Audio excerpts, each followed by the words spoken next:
Salut, c'est Aurel de Côté au micro pour te délivrer des chouettes instants en compagnie des experts qui gravitent autour de l'éco-construction. Artisanes, artisans, chercheuses, chercheurs, architectes, ingénieurs, bref, du beau monde et surtout des passionnés. Tu rénoves un logement et tu as envie de limiter ton impact sur l'environnement? T'es au bon endroit. Que tu sois déjà expert en la matière ou que tu ne connaisses rien du tout à tout ça, il n'y a aucun souci. Tu trouveras ta place sur ce podcast. Aujourd'hui, dans Côté, on parle terre crue. Dans le monde, près de 2 milliards de personnes vivent à ce jour dans des logements en terre crue. En France, on compte environ 1 million de logements en terre crue, âgés pour la plupart d'au moins un siècle. Et de la Bauge en région rennaise au Pisé de la vallée du Rhône en passant par les adobes toulousaines, le patrimoine français bâti en terre crue ne manque pas de richesse. La terre crue est un matériau conventionnel dans la construction jusqu'au début de l'ère industrielle et du développement du ciment. Depuis, la terre crue a été reléguée au statut de déchet, et elle est aujourd'hui souvent perçue comme un matériau pauvre, sale ou peu résistant. Pourtant, derrière son rôle de régulateur naturel d'humidité, de température, de qualité de l'air intérieur, la terre est aussi et surtout un matériau naturel, réversible et bas carbone. Alors qu'est-ce qu'on attend pour remettre de la terre crue dans nos logements? Pour y voir plus clair, on va à la rencontre des professionnels de la terre crue. Ghislain Metz a fondé l'entreprise Terre Crue au nord de Rennes en 2013. Il est artisan maçon en rénovation du patrimoine et il est spécialisé dans la terre crue. Il connaît particulièrement bien la Bauge puisqu'il a créé sa propre technique. Ghislain nous parle de la convivialité de la terre crue. Il nous parle évidemment de la Bauge et du chantier de l'école de Mordel, le premier établissement recevant du public de France en Bauge porteuse. On discute aussi de la notion d'entreprise dans l'éco-construction et il nous parle de l'importance qu'il accorde à la formation des personnes, mais aussi des entreprises dans le développement de la terre crue. Je te souhaite une excellente écoute et je te retrouve après l'interview. Salut Ghislain. Salut. Merci de ton accueil à ton atelier. Ouais, On va parler de toi, de ton parcours, de ce que tu fais et donc pas mal de terre crue, l'entreprise et le matériau. Toi, tu t'appelles Ghislain Metz, ouais, c'est ça. pour prononcer le T. Tu es artisan maçon, tu diriges une entreprise de maçonnerie spécialisée dans la terre crue, donc c'est Terre Crue EIRL, qui est en Ille-et-Vilaine. Là, on est à Saint-Germain-sur-Île dans l'atelier. Tout à C'est fait. à 20 minutes au nord de Rennes. Ouais. Ton entreprise, elle existe depuis plus de 10 ans. Elle emploie un peu moins d'une dizaine de personnes à l'année. Mhm. Et donc, vous intervenez principalement sur des bâtiments Bauge, mais aussi également d'autres techniques à base de terre crue, adobe, torchis, enduit, etc. Ouais. Est-ce que, avant de nous reparler de ton entreprise, tu peux nous parler un peu de ton parcours, d'où tu viens, où est-ce que tu as grandi, etc. Ok.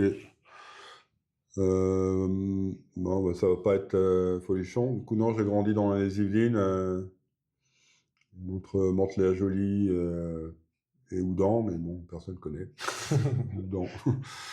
Et du coup, c'était plutôt une maison de lotissement. La nature était plutôt à côté. Et en fait, je suis rentré dans la maçonnerie parce que c'était quelque chose où on pouvait quand même gagner de l'argent avec ses mains. Et ça me plaisait bien, quoi. Grosso modo. Donc, mon parcours, les études, j'ai plutôt un bac artistique, si on peut dire. Bon, en réalité, c'est des humanités, parce que j'ai fait ça en Belgique, à Tournai, Saint-Luc. Et je me suis arrêté, voilà, niveau bac, on va dire. Et après, je suis rentré dans la vie active assez rapidement. Voilà, alors, au début, j'ai commencé un peu comme tout le monde, à faire mes courses chez les grandes enseignes, à faire un peu de carrelage, un peu de placo, un peu de tout. Et puis voilà, du coup, ça me disait bien de continuer dans ce travail-là. Et j'ai vu qu'on faisait des enduits en terre, enfin, en grattant dans les vieilles maisons, etc. Et donc, ça m'interpellait, j'ai envie de faire ça. Et du coup, grâce à Thiès Brest, j'ai fait des petites formations de 2-3 jours. Et voilà, là, du coup, ça a mis mon premier pied dedans. Après, j'ai frappé à la porte d'un artisan qui s'appelle Laurent Coquemont, qui est aujourd'hui au Mexique. J'ai passé 1 an et demi là-bas. Du coup, là-bas, mais c'était à côté, ça me laisse. Et voilà, donc lui, il a fermé maintenant, et ça fait bien 15 ou 20 ans qu'il a fermé sa boîte, mais voilà, ouais, j'ai fait mes premières armes là-bas. Et puis voilà, Après, j'ai accompagné Grégory Bosy, Maison en Terre. On a travaillé 5 ans ensemble. Et après, on a fait chacun notre chemin. Et voilà, du coup, j'ai monté une EIRL qui, on va bientôt transformer aujourd'hui en SARL. Voilà. Ok, donc la maçonnerie, c'était quand même déjà dès le début de ton parcours, la terre au fur et à mesure. Ouais, bah, au début, j'avais plutôt un parcours artistique. Ok, ouais. Après, j'avais différentes voies et c'est la maçonnerie qui m'a plu. Après, peut-être mes études artistiques, elles m'ont peut-être aidé, enfin, elles m'ont aidé certainement à pouvoir conseiller les clients sur le type de restauration, sur le type d'enduit, comment un regard peut-être un peu plus poussé que juste faire un enduit comme pour faire un enduit, quoi. Trop bien. Et donc, tu as parlé de Thiès-Brest. Est-ce qu'en 2 mots, tu peux dire ce que c'est? Parce que c'est quand Ah même oui, assez alors important. Thiès-Brest, oui, c'est une association. Alors, je ne saurais pas dire quand ça s'est monté, mais du coup, je pense qu'en Bretagne, elle a eu quand même une sacrée notoriété. En tout cas, ils ont retrouvé pas mal de techniques anciennes, etc. Ça équivaut à une maison paysanne rurale, des choses comme ça, dans d'autres départements. Et du coup, ils font des formations sur un peu tout type de travaux sur les maisons anciennes. Et voilà. Et ils existent encore. Ok, donc ça a été un des moments de bascule, en tout cas, vers la terre crue. Ouais, C'était déjà un petit peu avant. Est-ce que tu as un souvenir précis d'un moment où tu t'es dit, ouais, c'est ça la le... terre crue, bah, moi j'étais fasciné par les villes arabes, et par l'esthétique de la terre, le côté vernaculaire. Donc c'est tout ça, je pense, qui m'a nourri, orienté, plutôt que la maison normande au départ, en tout cas.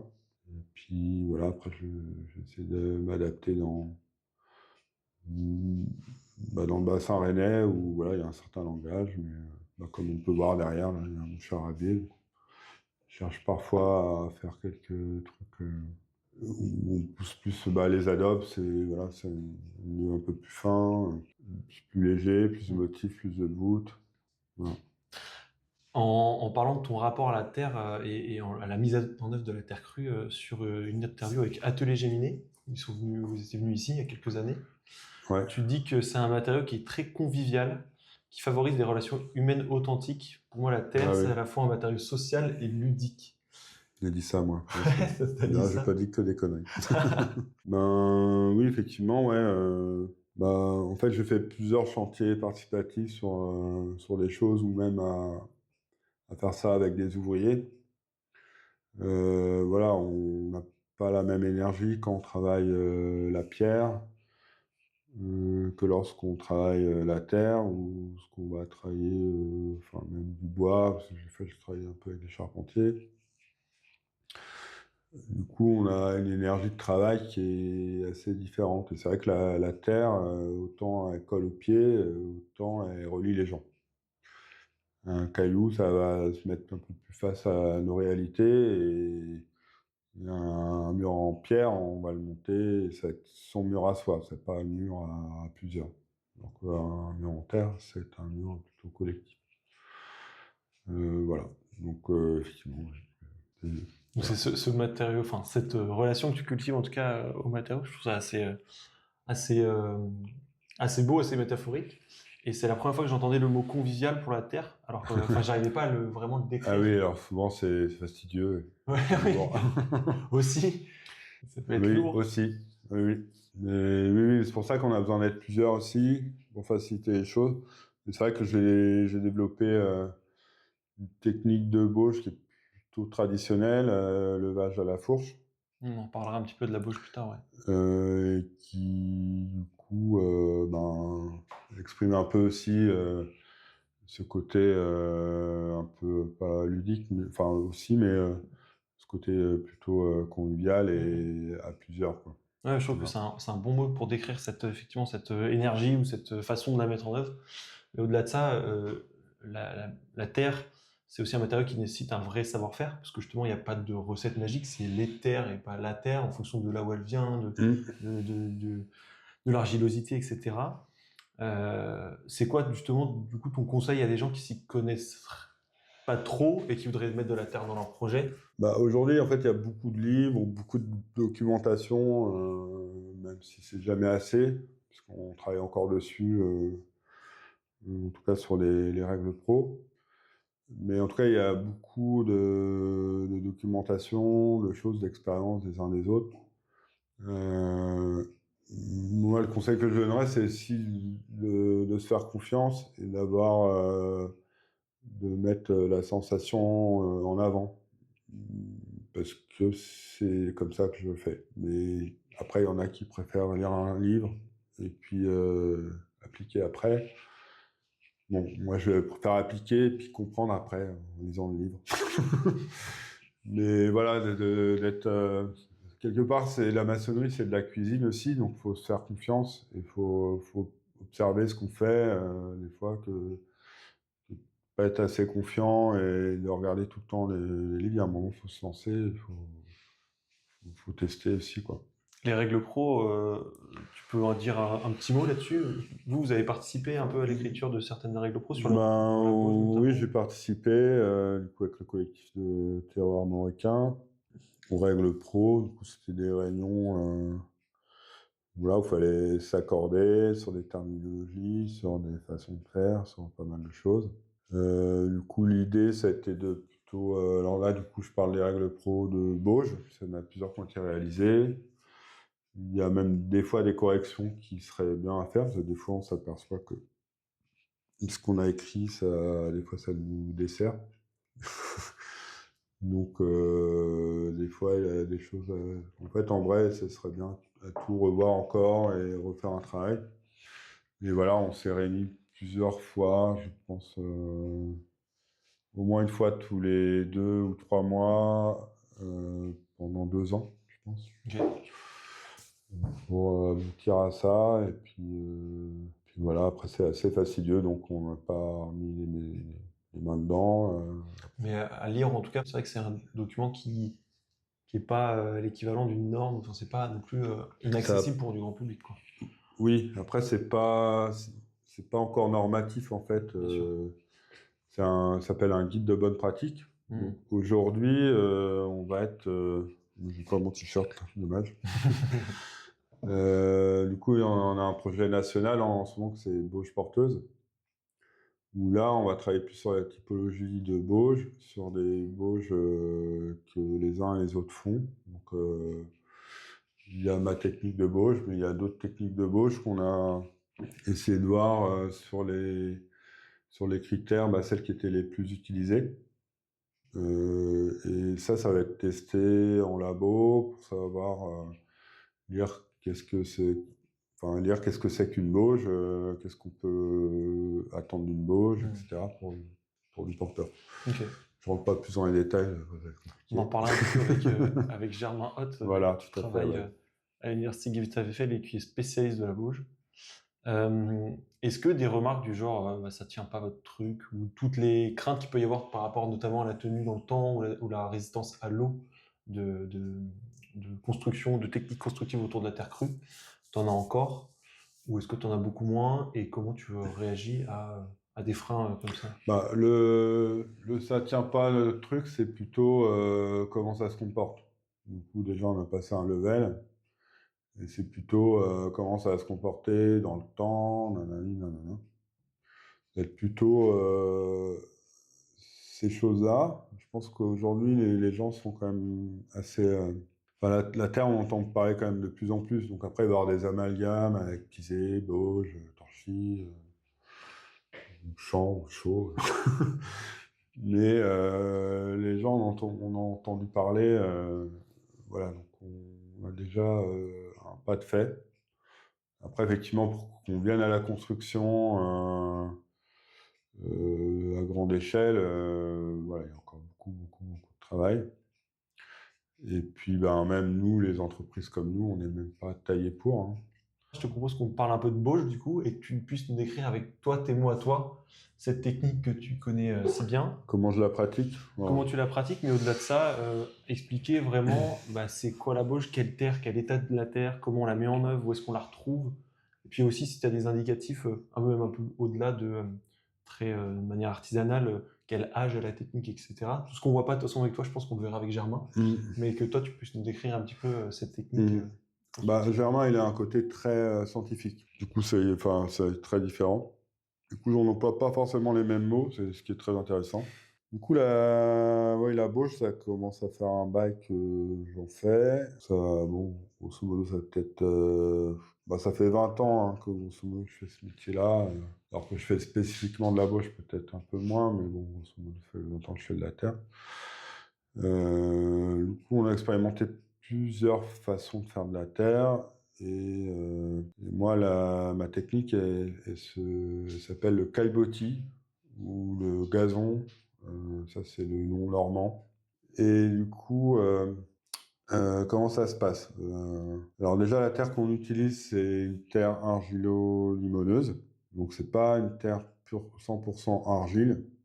On va plutôt fuir les 100% argile parce que c'est très dur à mélanger, c'est très dur à concasser, c'est très dur à remouiller, c'est très collant. Enfin, du coup, une terre argilo-limoneuse, ça nous convient très bien. Alors, qu'est-ce que ça veut dire?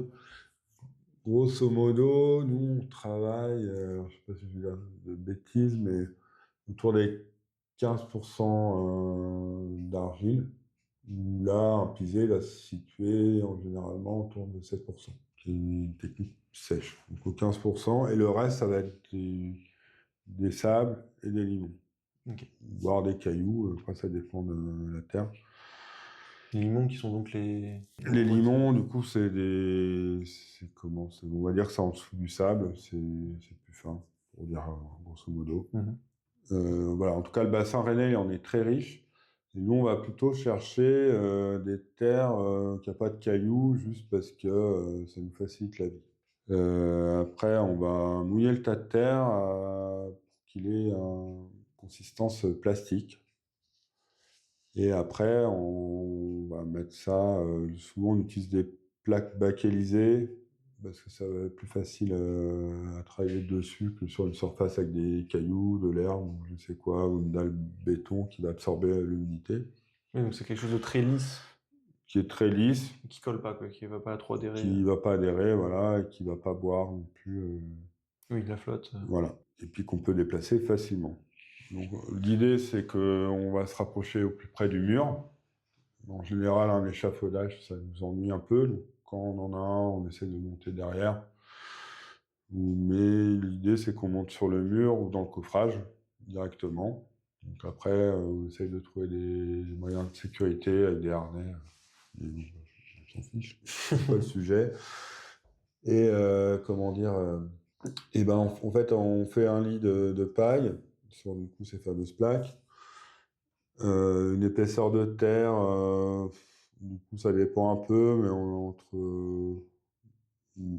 va être à peu près sur 8 cm maxi écrasé.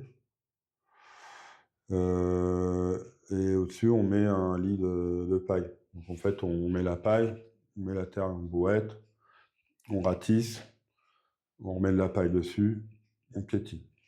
Voilà. Et après, on coupe des mottes pour pouvoir les lancer à la fourche. Et voilà, jusqu'à la fourche, là, on a aussi déjà, avec les équipes, de travailler à 6 mètres de hauteur. On en voit, ouais. Ok, donc là, il faut quand même bien maîtriser la fourche pour pouvoir prendre un petit bâton. Ouais, là, il faut les tailler bien, tous pareil. Parce que s'il y en a un plus gros que l'autre, il y en a un qui va aller très loin et l'autre qui va... Il faut être très régulier, mais voilà, après, c'est plutôt rare qu'on fasse des hauteurs comme ça aujourd'hui. Sinon, on fait des relais s'il y a besoin. Mais en tout cas, voilà, après, on calpine toutes ces mottes-là dans le coffrage ou sur un mur, j'appelle ça accru. Enfin, accru parce que comme les chevaux enlèvent la selle. Tac. Et du coup, on monte plutôt la terre en face. Du coup, on est sur le mur et on empile les mottes, on les calpine, on les croise, quoi. Mais plutôt, on marche pas dessus, quoi. On met en face, ce qui fait qu'on peut faire des levées. Donc les levées, c'est des hauteurs de bauge. Après, on attend que ça sèche un peu pour que ça puisse supporter notre poids et le poids de la bauge pour pouvoir remonter dessus.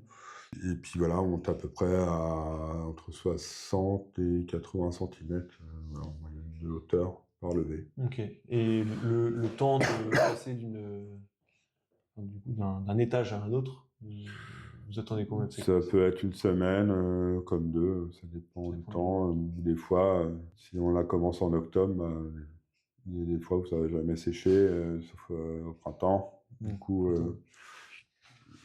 oui, c'est quand même un travail saisonnier, enfin en tout cas la bauge est saisonnière.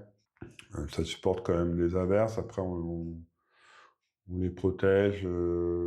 Moi, ce que je fais pour protéger, c'est que je fais un gros lit de paille de à peu près 30 cm que je leste avec du bois. C'est le plus simple que j'ai trouvé. Puis la paille, du coup, on en a sur le chantier parce qu'elle sert pour la bauge.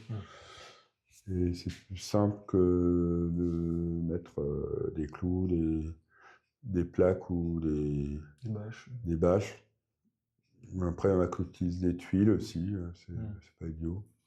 Ok, donc en fait, il faut imaginer qu'il y a des personnes qui font un mélange de terre et de paille en bas, qui le coupent, qui l'envoient à la fourche, quelqu'un qui récupère en haut, Voilà. il les envoie. Donc l'idée, c'est vraiment de les envoyer assez fort dans le coffrage pour que ça. Non, on l'envoie. En fait, la terre, c'est collant. Donc, si on l'envoie fort, en fait, on va trop loin dans nos mouvements et on a tout de suite des tendinites. Ok. Donc, en fait, le lancer, tout ça, en fait, il faut travailler avec le poids. Du coup, la fourche, en fait, on peut dire, waouh, c'est fastidieux de monter tout ça. Mais en fait, bon, il y en a qui font du crossfit. C'est le petit truc cardio qu'on a, mais du coup, en fait, ceux qui aiment bien envoyer à la fourche, ils aiment bien envoyer à la fourche. Enfin, après, ça reste physique, mais il y a un jeu quand même, quelque part. Ouais, faut trouver le bon. Ouais, et puis on économise quand même. Enfin, dire qu'on utilise l'inertie pour pas porter la motte. Donc, il y a toutes des techniques qui sont faites. Enfin, qui sont faites qu'on apprend, qu'on apprend les uns des autres, on va dire, pour pas se faire mal. Comment ça se. Enfin, tu as parlé un peu d'isolation, etc. On va en reparler un petit peu, mais un mur en bauge, comment ça tient dans le temps? Comment ça se. Parce qu'on a du patrimoine aujourd'hui qui date sûrement d'il y a plusieurs années, je ne saurais pas quand Ouais, c'est plusieurs, mais. les plus anciennes, peut-être qu'on a travaillé, c'est 400 ans, un truc comme ça. Ok. Une maison de 100 ans, pour moi, c'est moderne. Et comment elles tiennent ces maisons? On peut se dire, en fait, ouais, en plus en région rennaise, il y a beaucoup de pluie, mais comment vous, soit de la rénovation, soit de la construction, on les protège? Comment ça s'entretient? Est-ce que ça se rénove bien? C'est quoi un peu les désordres ou les points de vigilance qu'il y a à avoir? Est-ce qu'il y a beaucoup de retraits? Enfin voilà, comment. Je vais rebondir plus sur les pathologies, en fait, parce que c'est un peu le nerf de la guerre. En fait, les maisons, elles tiennent très bien. C'est le dicton qu'on entend de tout le temps, c'est d'avoir des bonnes bottes et un bon chapeau. Donc, à partir du moment où on est abrité, il n'y a pas de souci. Mais dès qu'il commence à avoir un trou dans la toiture, ben, là, il peut avoir des gros dégâts. Et ça va se voir tout de suite. Ça va pas venir dans le temps. Une maison en pierre, ça va être plus long dans le temps, mais à un moment, on va laisser faire, et puis le mur, il va s'éventrer, et c'est peut-être être plus grave encore.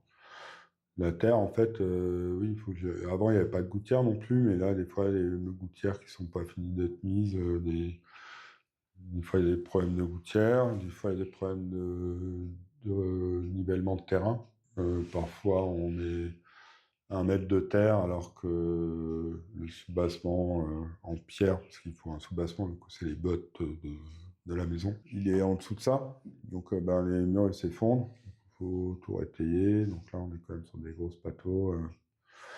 Des fois, c'est si la charpente qui craque, parce qu'il y a des arbres à l'étrier qui ont été coupés, charpente qui s'éventrent. Du coup, des fois, ça pousse ce côté-là.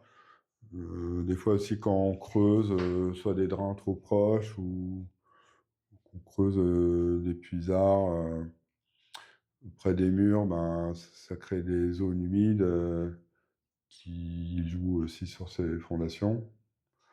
Voilà, donc en fait, il y a pas mal de choses qui pourraient être évitées avec un manque de connaissances, de, de savoir-faire. Enfin voilà. Puis aussi les machines aujourd'hui, elles font tellement du boulot. Une pelleteuse, c'est tellement puissant que creuser les choses, on fait vite des bêtises aussi. Hein. Ça va plus vite.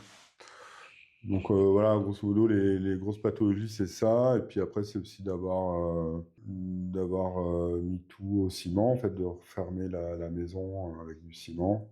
Il y a une maison, qu'elle soit en pierre ou en terre d'ailleurs, elles ont besoin de respirer. Et du coup, sur une maison en pierre ou une maison en terre qui a un soubassement en pierre également, ou sur les façades, en fait, si c'est enfermé dans le ciment, ça absorbe l'humidité parce qu'il n'y a pas de rupture de capillarité, le terme technique, mais du coup l'humidité elle s'absorbe au cœur du mur et puis du coup ça fait un effet paille qui humidifie la terre, qui fait gonfler les enduits, qui donne de l'humidité, qui sèche pas, et compagnie. Donc ça c'est des grosses pathologies aussi qu'on peut avoir, mais qui ici dépendent de l'implantation de la maison, s'il y a des endroits plus humides ou pas. Voilà.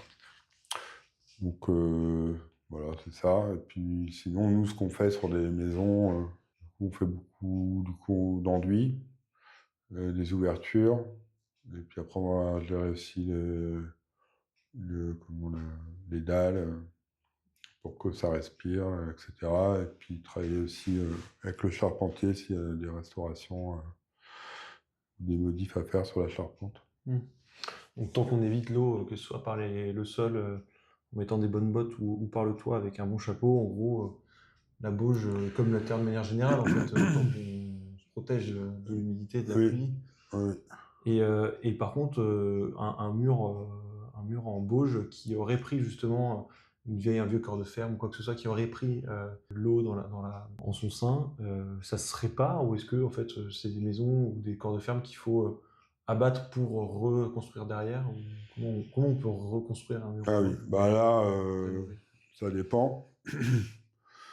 Après, sur une restauration, on va utiliser des multiples techniques. Des fois, on va utiliser de l'adobe, qui sont des briques de terre séchées, qui vont nous permettre de trouver une assise dure tout de suite. Et puis, des fois, on va mixer avec de la bauge. Du coup, l'adobe, elle va permettre d'avoir des points durs. Et puis, la bauge, elle va permettre de remplir à moindre coût, parce que ça demande moins de manipulation que de faire des briques, les faire sécher et compagnie. Ok. Voilà, puis après ça dépend des pathologies, mais grosso modo avec de la terre et un peu de paille, on fait le mur quoi. Ou ce qui est tombé, on remaçonne, c'est déjà arrivé. Bon, ça qui coule aussi avec la terre, c'est le côté un peu réemploi et, Ouais. et Oui, modification, c'est quoi. tout ce côté vertueux où une maison en terre, on peut refaire avec la terre de la même maison qui serait écroulée par exemple, aussi. Alors après, aujourd'hui, on gère plus des tas de terre parce qu'on n'arrête pas de faire des trous, on n'arrête pas de construire. Mais avant, on creusait une mare et du coup, on allait chercher la terre dans la mare et puis à force de creuser, ça faisait une grande mare. Et l'herbe ou la végétation au-dessus, elle permettait aussi que la terre ne sèche pas, qu'elle garde son humidité. Aujourd'hui, on va utiliser plus des bâches plastiques ou des... Voilà, on vivra avec son temps, il paraît. Est-ce que la bauge porteuse, c'est un abus de langage? Est-ce qu'en fait la bauge, par essence, elle n'est pas porteuse?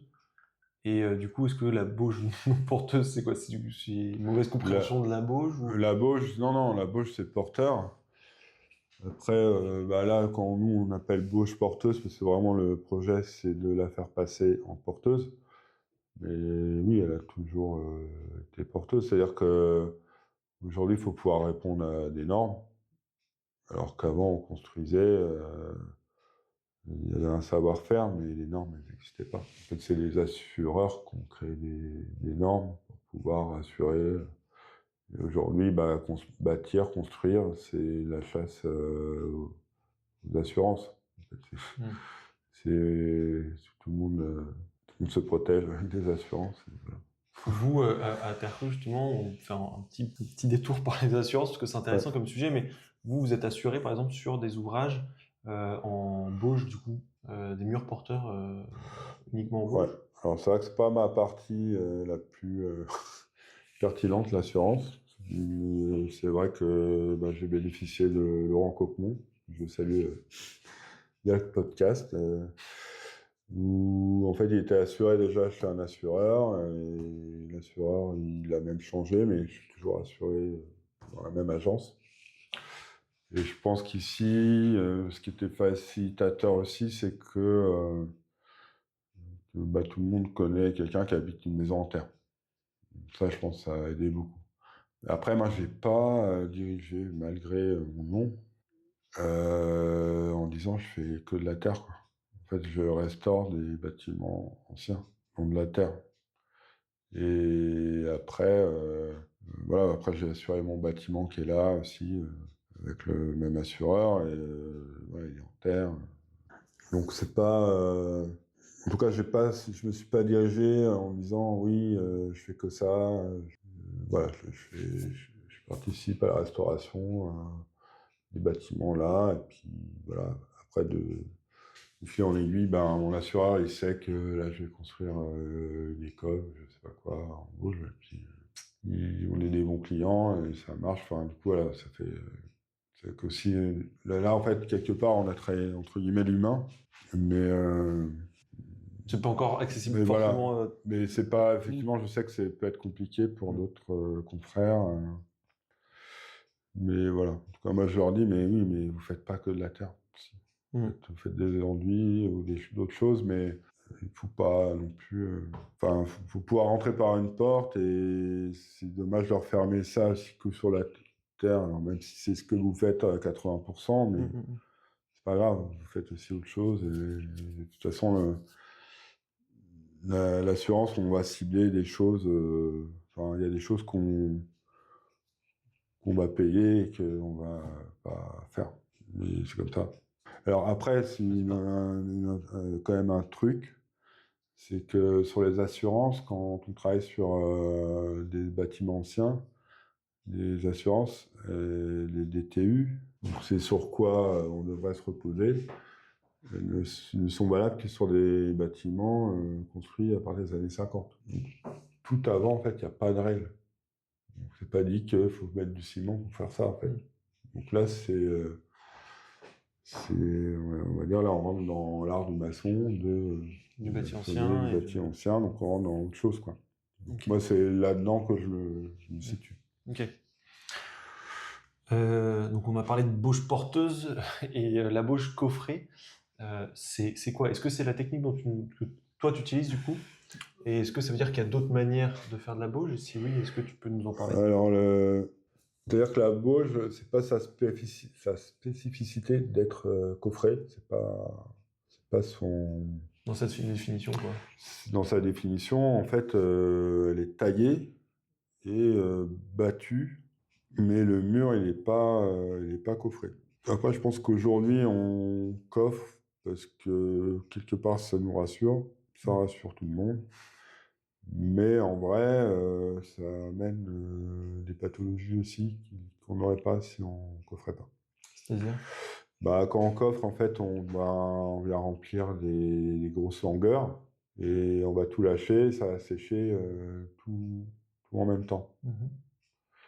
Du coup, ce qui va créer des fissurations un peu partout. Alors que qu'on peut reboucher, hein, c'est pas un problème, ça va être solide. Enfin, c'est sur la bauge porteuse, là, sur les recherches, on a tout coffré, tout le monde a coffré. Aujourd'hui, je pense qu'il y a plus d'usage coffré que pas coffré. Mais en fait, quand on va monter à mesure, la bauge, elle va sécher à mesure aussi. Et donc, on aura moins cet effet on lâche tout d'un coup. C'est-à-dire que là, la bauge de la veille, elle va être un peu plus ferme, et à mesure, avec le temps, ça va sécher, puis on avance tranquillement. Et puis voilà. Et puis en plus, souvent, on la bat, ce qui donne aussi une dureté supplémentaire. Alors que le coffrage, on l'abat pas. C'est-à-dire que on va l'abattre, ça on le fait quand c'est un petit peu séché.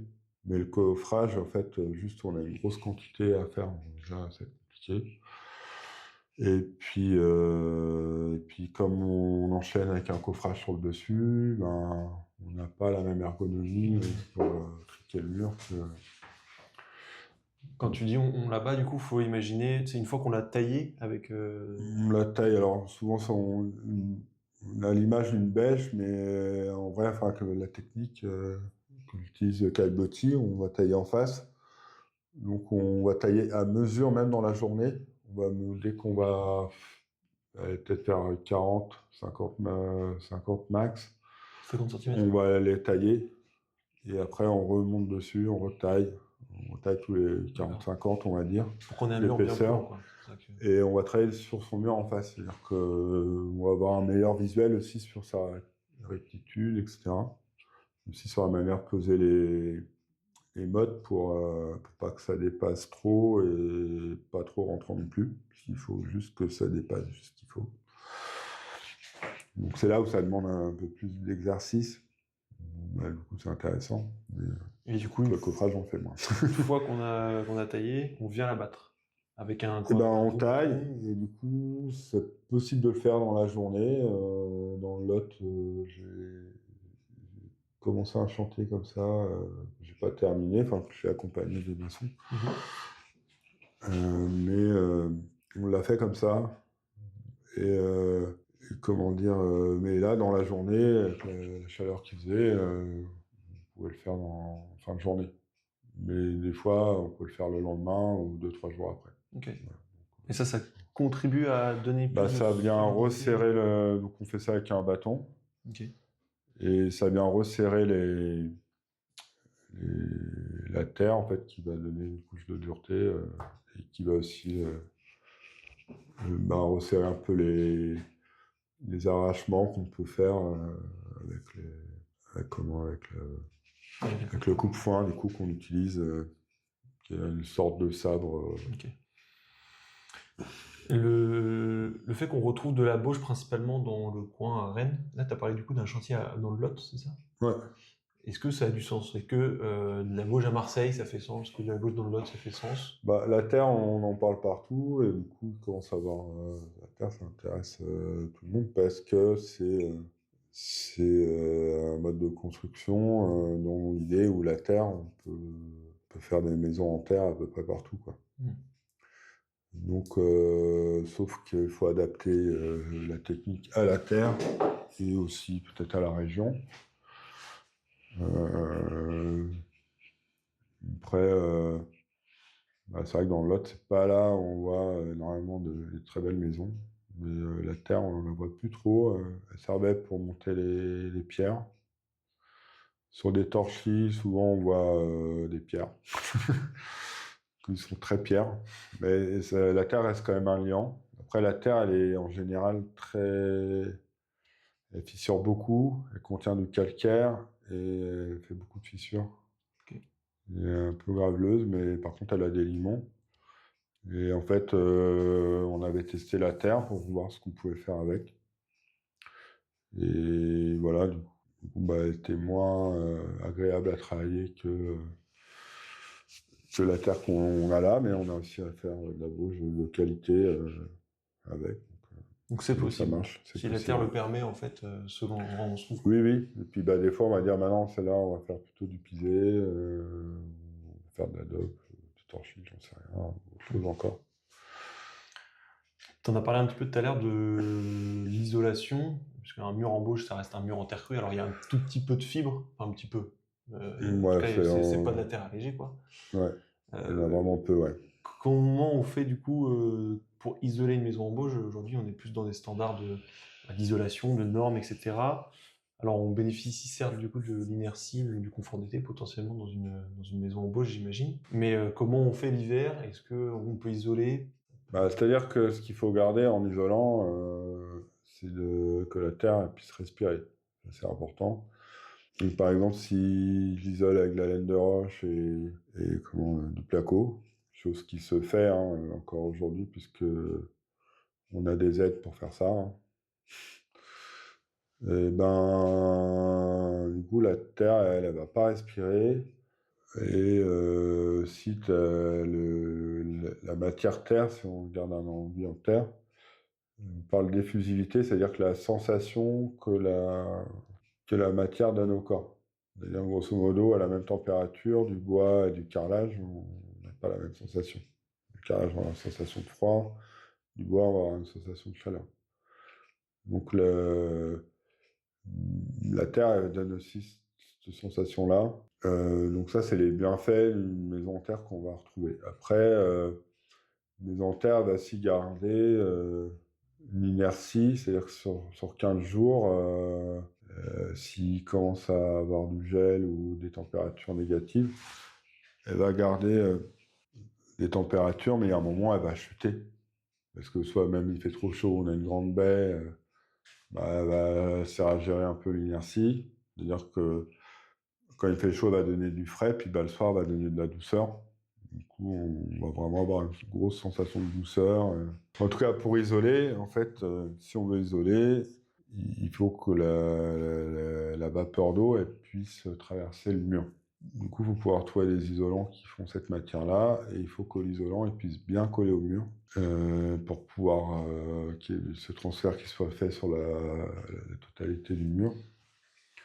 Et sinon, des fois on propose, c'est soit des terres chanvre, enfin des terres chanvre projetées, ou moi j'ai une préférence pour le terre-paille aussi, on peut faire du terre-paille en doublage.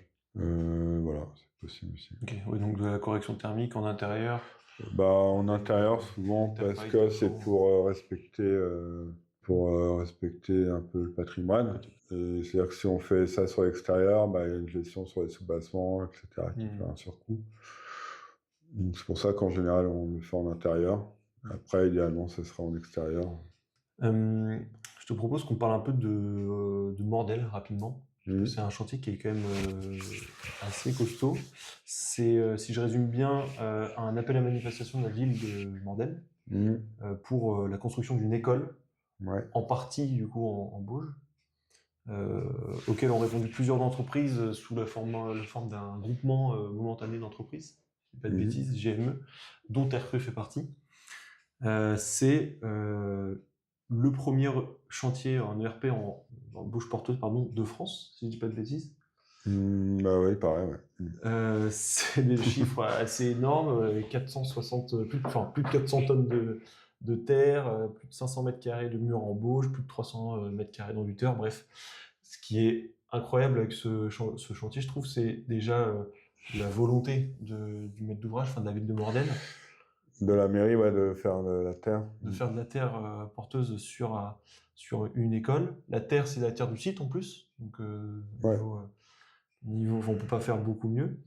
Et du coup, il y a cette technique de bauge porteuse avec plusieurs entreprises où chacun va amener aussi sa, peut-être sa technicité sur le torchis d'une part, la bauge, etc. Mhm. Est-ce que tu peux un peu peut-être compléter, peut-être j'oublie des choses sur ce chantier, mais Après, en termes de quantité, c'est vrai que oui, c'est sûr. j'ai sûrement fait un devis, puis à un moment, j'ai oublié les choses. C'est en tout cas ces termes-là, mais oui, en tout cas, ces chiffres, ils sont pas sortis de nulle part. Oui, après, là, du coup, pour répondre à ça, c'est vrai que c'était un projet ambitieux. Il y a Johan Bois, qui maintenant Granulo, mais Granulo n'existait pas encore à l'époque. Et du coup, il a dit, il faut qu'on fasse ce chantier. Donc après, c'est sûr que nous, on s'est dit, il faut qu'on fasse ce chantier. Mais il est gros, il faut pouvoir répondre en une année. Ça fait beaucoup à gérer pour des petites entreprises comme les nôtres. Et du coup, il y a une volonté de faire ça à plusieurs et aussi avec les techniques des uns et des autres. Je pense à David Ouellan, par exemple, lui, il fait du champ projeté. Donc, parce que là, du coup, il a fallu répondre à l'isolation. Il y a quand même 15 cm d'isolation en plus de la terre, qui fait des murs de 40 à 45. Okay. Donc ça fait quand même beaucoup d'isolation à faire. Est-ce que toi, dans ta vision de comment ça se passe et de comment ça évolue aussi, les chantiers autour de la terre crue, etc., c'est que Mordel, c'est le premier d'une longue série. Est-ce que ça a tendance à se développer ou est-ce que ça restera, tu penses, très ponctuel comme ça, des gros chantiers terre crue Bah, avant, il y avait peut-être un projet ou deux par an, en France, hein, pas forcément en Bretagne. Maintenant, on est plutôt à un ou deux projets par mois à peu près, de taille plus ou moins grande. Mais voilà, des projets de Mordel. J'ai reçu un appel où il y aura, je ne sais plus quel bâtiment, mais sur l'Orient, qui serait calqué dessus. Donc en fait, en général, quand il y a des projets comme ça qui sont faits d'une manière, ben, souvent c'est copié, entre guillemets, sur d'autres projets. Donc non, non, il y en aura d'autres. et la façon de répondre à cette sollicitation de la ville de Mordel, le GME, Ouais, le groupement du coup mutuel, tu disais, d'entreprise. mutuelle d'entreprise, ouais. Est-ce que c'est, toi, tu le vois plutôt comme, bon, bah, c'était une réponse, une solution momentanée pour ce chantier-là. Est-ce que tu penses que une plus grosse entreprise qui aurait tout fait, ça aurait mieux marché, ou c'est bien justement d'avoir cette diversité des d'acteurs sur un même chantier autour? Bah, je pense que là, on a su jouer les uns des autres de nos atouts.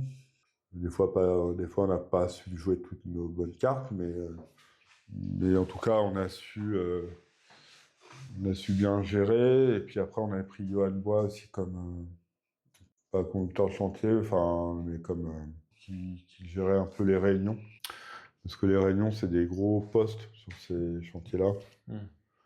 Et puis, ben, nous, c'est compliqué. Parce que on fait rien comme tout le monde. C'est de la terre.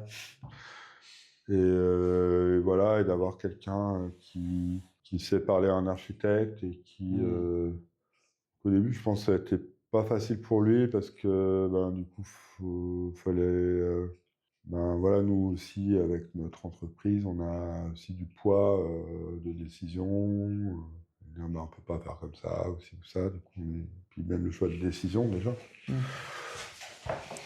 Mais en tout cas, je pense que Johan Bois a fait beaucoup ses armes sur ce chantier-là. Ok. Et c'était bien de l'avoir parce que à la fin, il venait très performant. On va revenir un peu sur ton entreprise, sur l'entreprise Terre Crue.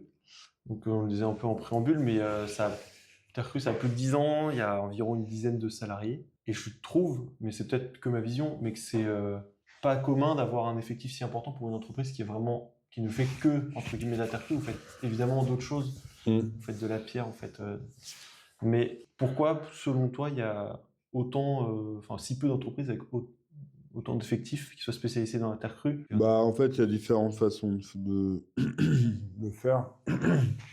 Soit on se dit, bah voilà, on est deux, trois, et puis on fait de l'intérim s'il y a besoin. Après, il y a aussi, on va embaucher des auto-entrepreneurs sur des chantiers, des tâches particulières. Et après, bah, ces deux trucs-là, moi je trouvais ça précaire, ou je sais pas, enfin, en tout cas, c'est pas la vision, peut-être à tort, hein, mais en tout cas, ça me paraissait plus honnête de faire un CDI. Donc c'est pour ça on a fait ce choix-là. Bon, après, avec le recul, du coup, ben, c'est bien de prendre le temps aussi de choisir ses salariés, de voir si ça se passe bien pour tout le monde, et de prendre un peu plus de temps déjà pour des emplois plus courts, plus longs, enfin, parce que voilà, on s'engage quand même les uns et les autres, mais aussi l'entrepreneur, dans dire je t'assure d'avoir du boulot. Et voilà, j'ai eu des fois où j'ai eu plus d'un an de boulot devant moi, et puis ben, aujourd'hui, c'est moins le cas. Après, là, j'ai quand même 6 mois, ça, je suis pas à plaindre et tout. Et puis d'avoir trop de boulot à l'avance, c'est pas bon non plus parce que ça fait que quand les devises évoluent, ben, nous, on n'évolue pas avec la hausse. Du coup, on est obligé de renégocier des choses, et c'est pas forcément simple. Voilà, donc en fait, ça s'est retrouvé comme ça. En fait, j'ai fait l'atelier là en chantier participatif. J'avais 2, 3, peut-être 4 ouvriers. Et puis après, grosso modo, j'ai eu un ouvrier par année. Du coup, ça fait 10 ans. Du coup, je suis monté jusqu'à peut-être 13. Ça m'est arrivé d'être 13 en hiver. Ok. C'est énorme. Et puis voilà. Et bah là, j'ai monté d'aller un peu moins d'ouvriers pour être plus là sur le chantier. Parce que grosso modo, à partir de 10, on est un peu dans une situation bâtarde, en fait, où il faudrait embaucher quelqu'un en plus. Il faudrait une troisième personne, grosso modo, au bureau, pour pouvoir fournir du travail sur suite de chantier ou du travail de prospection. Et le problème, c'est qu'à 10, ça ne suffit pas. Il faudrait être entre 15 et 20 pour pouvoir justifier un troisième.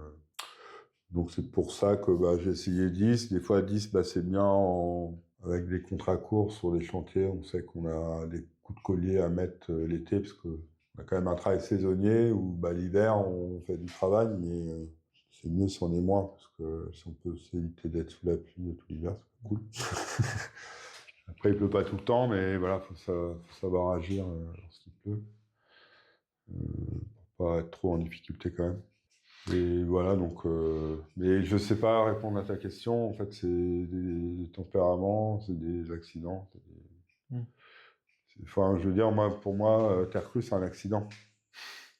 Mais sauf qu'au bout d'un moment, je me suis retrouvé à faire enfin, on va faire que du bureau, même, on va dire.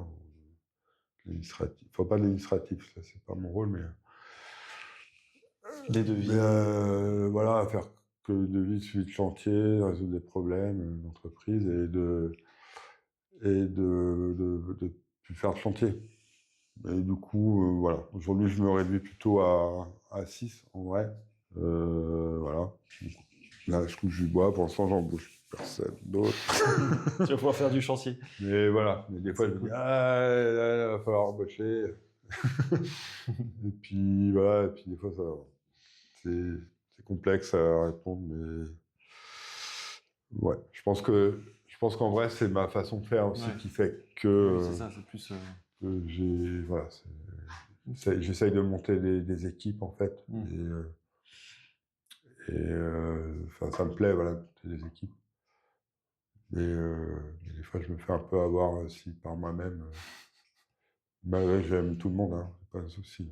Enfin, j'aime pas tout le monde, mais voilà, ceux que j'embauche, il y a quelque chose à chaque fois. Oui. Il y a de l'humain aussi, du coup. Et donc là, on est dans ton atelier. C'est là où vous avez votre ressource en terre. On en parle un peu dans la vidéo d'introduction vers ce podcast. Où est-ce que vous approvisionnez? Est-ce que c'est du coup tu parles de la terre de terrassement, donc ça dépend des chantiers. C'est toujours au même endroit, c'est dans un rayon max. Vous avez comment? Là, en fait, j'ai une plateforme en béton, du coup. J'ai essayé de ne pas avoir de plateforme en béton, mais à partir du moment où on a un petit chargeur, ça passe pas l'hiver. Faut qu'il roule et il faut qu'on évite la gadoue. On travaille la gadoue, mais le truc, c'est d'éviter de travailler dans la gadoue.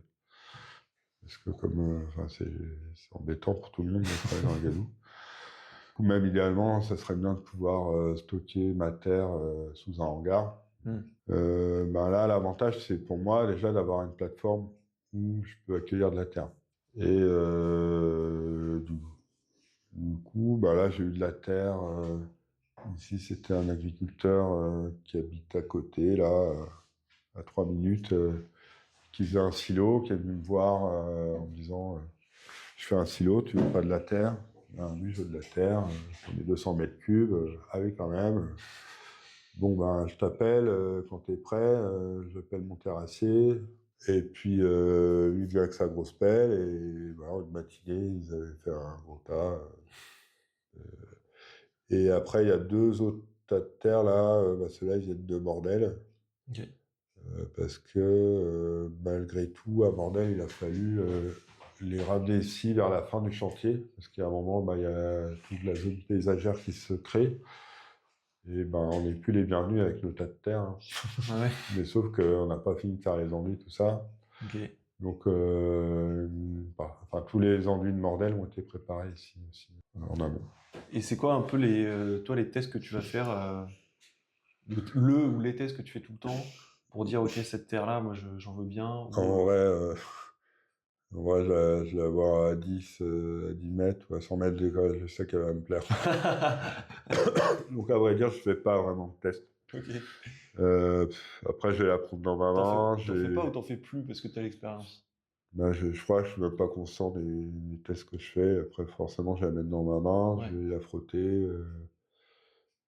Je vais regarder s'il y a un endroit qui est un peu mouillé, un peu plus sec, qu'est-ce que ça donne. Ok. Mais par contre, je vais peut-être faire plus de tests si elle m'interpelle, si c'est une terre, on va dire, que je connais pas ou qui a des réactions un peu différentes de ce que je connais. Mais voilà, sinon, le bassin rennais, grosso modo, enfin voilà. En fait, c'est comme chaque métier, hein. Là, je vais voir tous les tas de terre, dès qu'il y a un chantier, un tas de terre, un truc, ou qu'elle va être déplacée en camion, ou quoi que ce soit. Pour finir sur ton entreprise, avant d'attaquer sur la dernière rubrique sur la filière, toi, qu'est-ce que tu préfères dans ton métier? Si j'ai bien compris, c'est un peu le chantier, en tout cas ça te manque, mais est-ce qu'il y a des choses que tu préfères ou alors c'est justement plutôt former les équipes, faire les équipes comme tu disais? Bah, en vrai, je pense qu'aujourd'hui, ce que je préfère faire, c'est transmettre. C'est-à-dire que ben, voilà, faire un bel enduit, c'est bien, mais faire un bel enduit à plusieurs, c'est mieux. Donc, aujourd'hui, c'est plutôt, enfin, même peut-être avant, j'en sais rien. Mais c'est sûr que de toute façon, c'est toujours mieux de travailler avec des copains ou des collègues que tout seul dans son coin, même si des fois, c'est bien de travailler tout seul. Mais en tout cas, oui, ce que je préfère, c'est aujourd'hui, ce qui me manque, c'est partager ça et peut-être ce qui a même manqué à mes équipes aussi. Ces derniers temps, c'est peut-être ça aussi. Et tu aimerais le faire, justement, continuer à le faire dans ton entreprise ou est-ce que en tant que formateur, à droite à gauche Bah là, j'avais commencé à abandonner un peu les chantiers participatifs parce que mon travail demandait trop de temps. Et aussi, j'avais beaucoup d'ouvriers, donc c'est-à-dire un chantier participatif, ben, beaucoup de matos qui ne sert pas. C'est pour ça que j'ai un nombre incalculable de bétonnières. Il y en a pas mal. Mais parce que voilà, la terre, souvent, on tourne à 2 bétos, une qui filtre et une qui fait le mélange. Et puis des fois, ça tombe en panne. Donc, et puis là, je passe aussi pas mal mes bétos en électrique, ce qui demande quand même moins d'entretien. Plus confortable aussi. Aussi pour le bruit, ouais.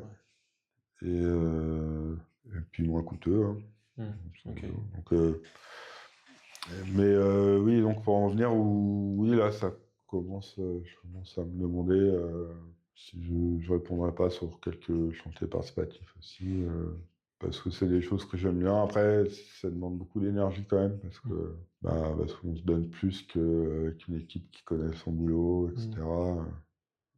Mais l'échange est plutôt bien en général. Comment tu vois du coup tes recrues dans 5-10 ans? Est-ce que ce sera toujours toi? Ce sera plus de chantiers de part? Ce sera plus de monde, t'espères, ou pas forcément justement? Est-ce que vous avez un équilibre là? En vrai, j'aimerais que Terre-Crue puisse aussi se passer de moi plus souvent, que j'arrive à déléguer plus de choses encore. Bah, voilà, que je reste avec des ouvriers de confiance qui aiment leur travail et que on ait plaisir à travailler ensemble déjà. Mais voilà, aussi réussir à me libérer plus. Ça, c'est grosso modo, c'est 10 ans, hein, c'est 10, 11 ans maintenant. 12 peut-être même. Et de travail, mais c'est aussi beaucoup de sacrifices d'avoir une entreprise avec des salariés. Mais bon, c'est des sacrifices qu'on assume, hein, mais voilà, c'est autant... Une fois, on préfère qu'il pleuve le week-end que la semaine, quoi. Donc quand on travaille au bureau, bon, ouais, des fois je lui dis, bon, il pleut ce week-end, mais comme il fait beau la semaine, ça va.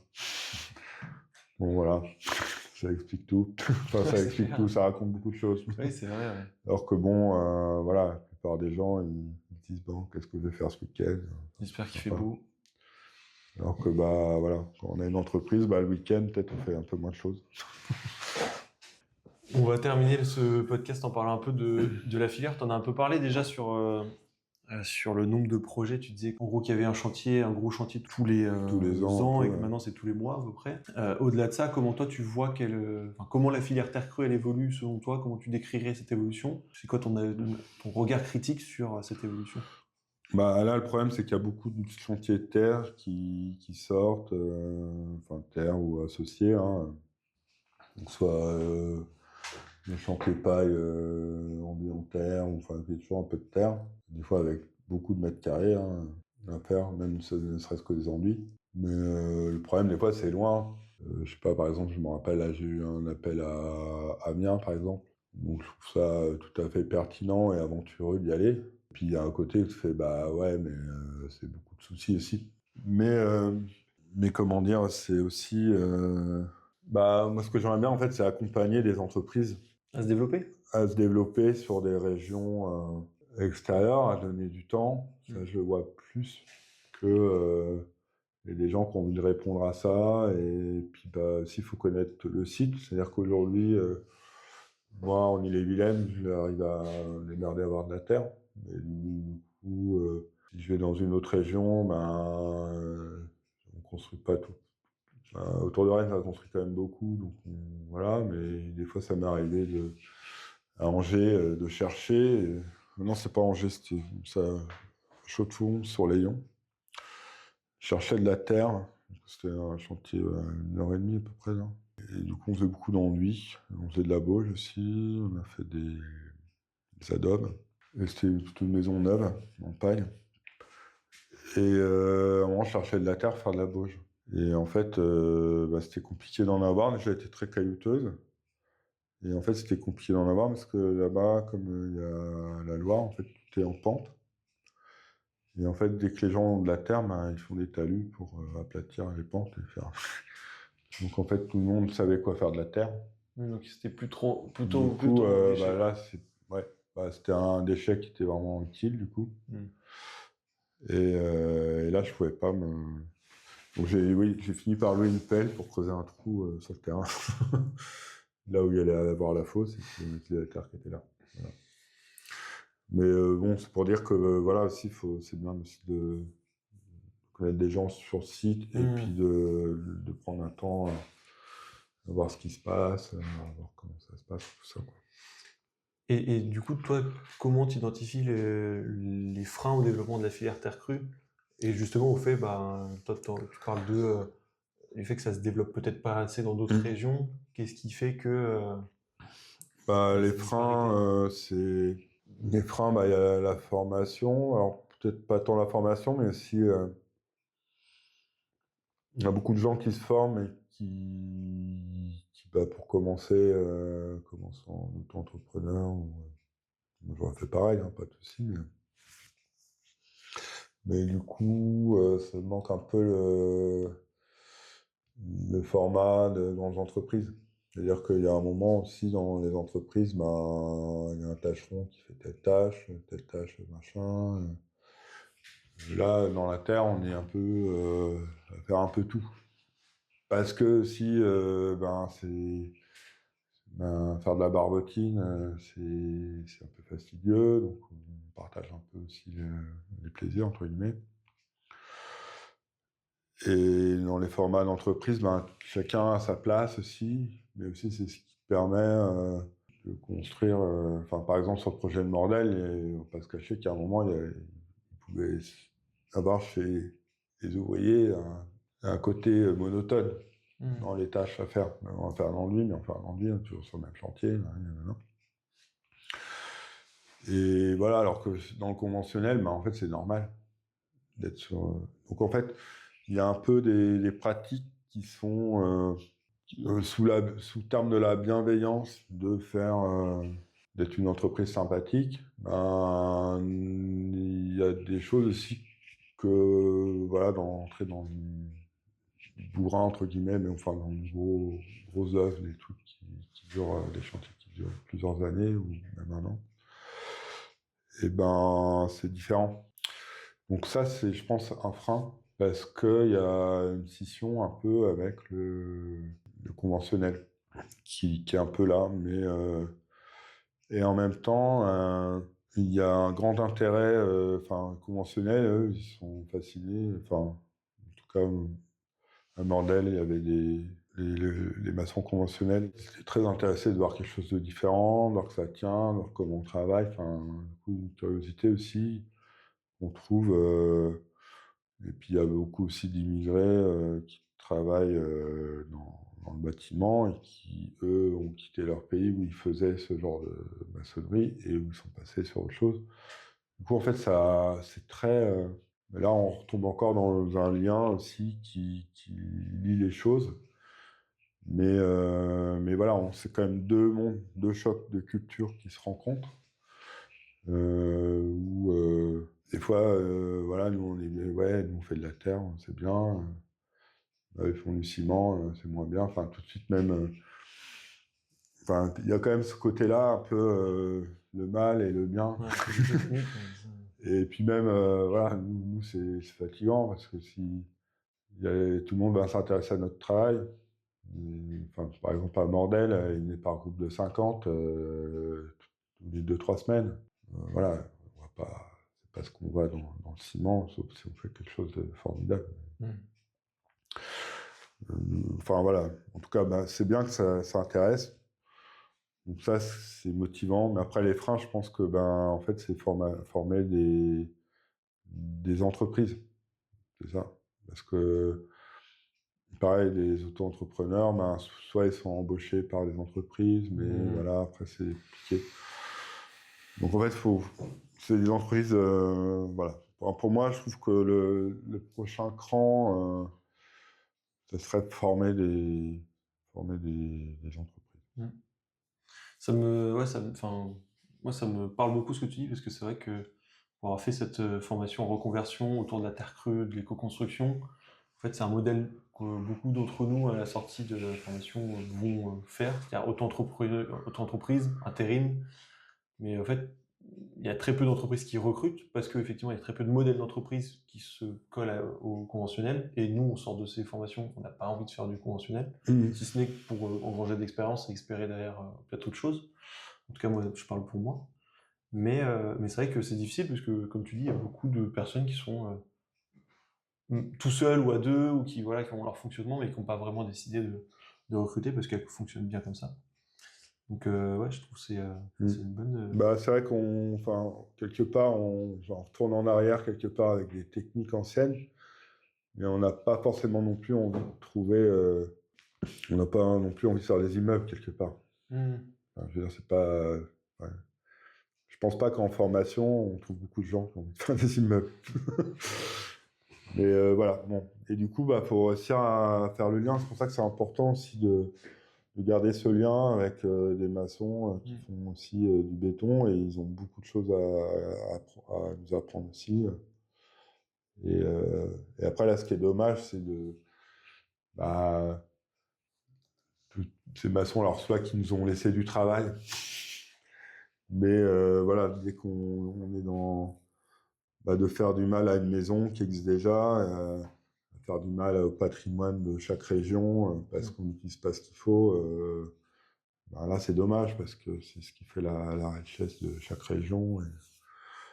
Et voilà, ça, c'est dommage. Et sinon, voilà, on a plein de choses à s'échanger normalement. Trop cool. Merci beaucoup de t'être livré, Ghislain, de ton temps. On a fait finalement pas mal de temps ensemble. Ouais. On a dit 1 heure. On m'a volé. Je t'ai volé, je te rendrai du temps. Mais merci beaucoup en tout cas de t'être livré. Merci à toi d'être venu me bousculer dans mes petites habitudes. J'espère que ça t'a plu, que ça t'a inspiré, que t'as appris plein de choses. Si t'as aimé l'épisode, tu vas adorer le reste. Côté, c'est aussi plein de vidéos sur Insta, YouTube, LinkedIn. Donc si tu veux t'en mettre plein les mirettes, on se donne rendez-vous sur les réseaux. Et s'il y a des sujets, des techniques, des matériaux que tu voudrais que j'aborde, n'hésite pas à me le faire savoir sur le réseau social de ton choix. On se retrouve tantôt pour un nouvel épisode. D'ici là, prends soin de toi et bon chantier.